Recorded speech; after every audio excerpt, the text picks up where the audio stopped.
everyone, it's me, Cheryl. I thought I'd do a quick video because I've not really got much to show you. Do I look a bit windswept? I'll explain all that in a minute. Let me just show you stuff first. Well, I finished those test socks, so here they are. The cuffs on there. I didn't do very well at the top there, did I? The cuffs. The reason why the stitch marker's still in this one is because, that's it. It's because I did a different bind off on each of them. See, for this one I did a tubular bind off, which gives it a bit of stretch. And then this one is called a sewn bind off, S-E-U-N, S-E-W-N, God, I can't even spell. Sewn bind off, or sewn as some people pronounce it. My accent is so funny and it's not easy to understand anywhere. But yeah, I'm not too fond of like the join bits on them there. Where's the other one? Oh, there. Am I in camera? No. Where am I? There. The joins. Whether it's the yarn or whether it was me, I was really getting eager to finish. But that's okay. I learnt something, and I learned that when you do two up at a time socks, you can't do a tubular bind off for both of them unless you put one on a different needle, because the way you work it, you do the front of each sock and then you do the back of each sock when you're working up, but when you come to bind off, you can't go round on one sock as you should to bind off. You have to, there's no way you can do it. So you have to then transfer it onto another needle while you do one and then the other. So that's how I did it. And I have started, I nearly said stated, I've started a proper pair using the drops. I've got 3 more rounds of increases to do before I do the top and bottom of the foot. But that's how it's going so far. It's alright. I'm not sure about the sides of it, but then as it knits up, it tends to cinch in a bit together. I had a bit of shock like. There was about 12 inches of yarn because I tried to pull it from the centre, and on one of them I pulled it from the centre and then there was a knot about 12 inches in, and I thought, I'm unimpressed. So anyway, I moved on from that. I snipped that bit and just started again, so it should be okay. But it's not nice when you come across a knot and you don't expect it. Anyway, I went back to Poundland because my mum said, as well as the onion bags, they've actually got potato bags as well. They're exactly the same, they just have potatoes on the front. I thought, oh, that's cute, but they are the perfect size. And while I was there, I was just nearing the cash desks, and they have, I don't know why they have loads of different stuff behind the cash desks where you only see them at the last minute and you're like, I mean, I caught what I found just at the edge, but I thought it was the only one until I spotted some behind the guy on one side of the cash desk. But of course he wasn't free when I went, when it was my turn, so I had to go to the lady opposite and I asked if she had any more of these, and let me show you it, it's so appropriate. It's classed as a girl's swim bag, that's what it says, but it doesn't matter. It has got a sheep on the front, haha, and it's clear. I mean, that's just some tissue paper, but you can see it's clear. I'm going to move that. I'm going to move that right. Yeah, you can see it's clear. It's just green clear. But yeah, it's got a sheep on the front, and I thought, that is brilliant. These are bigger than the onion bags though, so they're for bigger projects.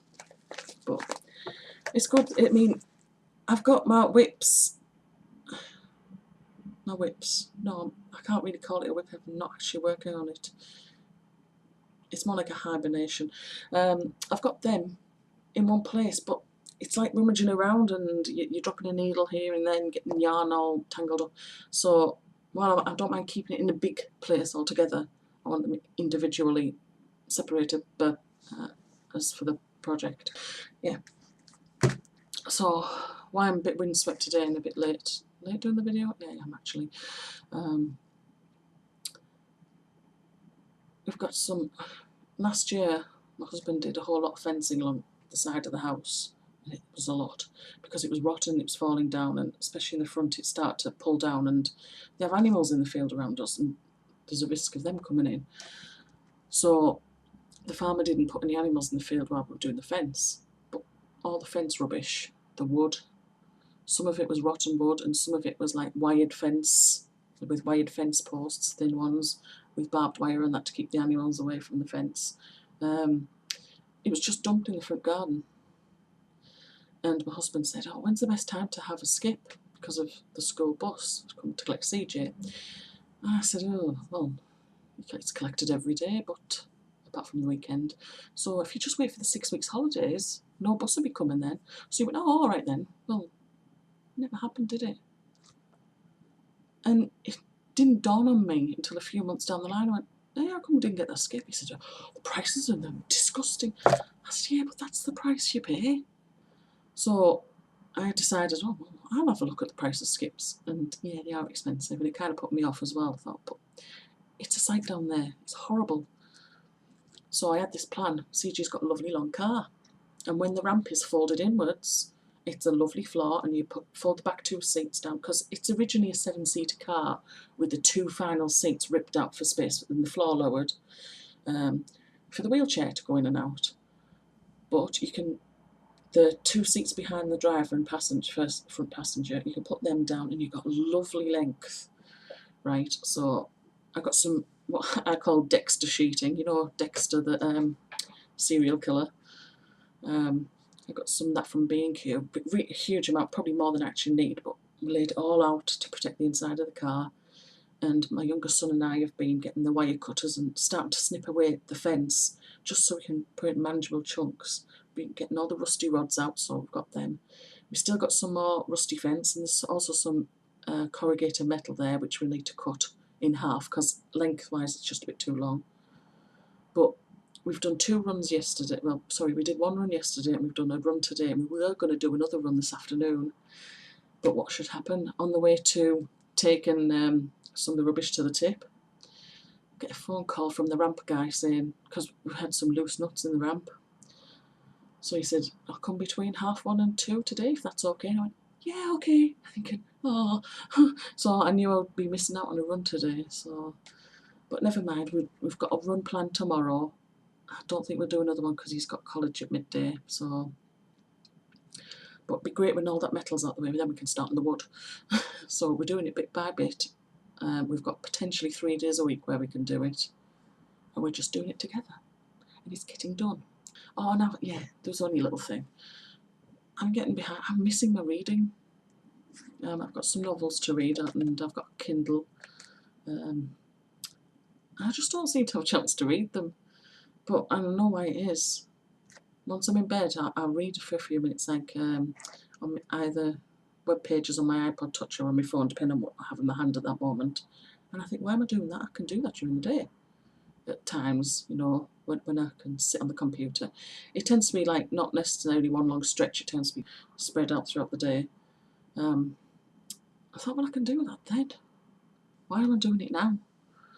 So I thought, right, before I go to bed, I must read a Kindle or a book. It doesn't matter which, just read. So I've been doing that last couple of nights. It's been good. I tell you what, I've slept all the way through. Not been getting up during the night, so yeah, it's really good. Did I say this was going to be a quick video? Oh, CJ will be finishing college soon. I mean, this month. Whereas the schools normally finish in July. But because he finishes college, he will be going to the day centre an extra day a week, so Monday, Tuesday, Wednesday. But Thursday and Friday will be at home. So we won't be able to do a run, and my youngest son and I, we won't be able to do a run at all to the tip. It's only Monday, Tuesday, Wednesday when CJ finishes college, but we're going to do it bit by bit. We'll get it sorted. You know, I seem to notice like a wave of things happening through our online communities. And it's coming out through the videos. So you get like various people like, oh, great yarn bargain, look at this, and you're like, oh, isn't that wonderful? And if people can get it from that store if they live in that area, then they do, and the word spreads and people buy yarn, and we're all very happy. And then we like show each other the yarns we buy, and sometimes show each other the yarn stash. And I really must do that. I've got to redo the video for that. Why have I got to redo it? No, I haven't got to redo that video for that one. The living room's fine. That's fine. I need to redo the video for that. Okay. Then put it together. That's what it is. But I should show you the before video, shouldn't I, as well? Okay. Anyway, so the waves go through the community, and then I've noticed we've started to think, oh, where am I going to put all this yarn? And then we're looking at storage solutions, and we show each other storage ideas, and then we're like, quite a few of us was like, I've got too much yarn, and we're now taking a real hard look at what we like, our behaviours, and like, we don't need this yarn, and I went ahead and bought this. Why am I doing that? And I've organised my yarn in such a way as well. But I have to say, I'm really, really proud of myself. Some yarn that I didn't have it actually earmarked for a project, the one that was in the living room, that's how I've organised it. I actually did pull it out and finish that shawl with, you know, the green shawl, which was primarily Caron Simply Soft. Well, I finished it off with some brown yarn, and it was a totally different make of yarn, and that was the one that was in the living room that wasn't earmarked for anything, so I was really proud that I actually pulled something out from there. Well, little things amuse me, don't they? But yeah, we seem to be like taking stock and thinking, we're not buying wisely anymore, are we? But yeah, have you noticed that as well? Anyway, that is all the news today, so I shall say goodbye. Enjoy the rest of your week and have a good weekend. Take care. Bye bye.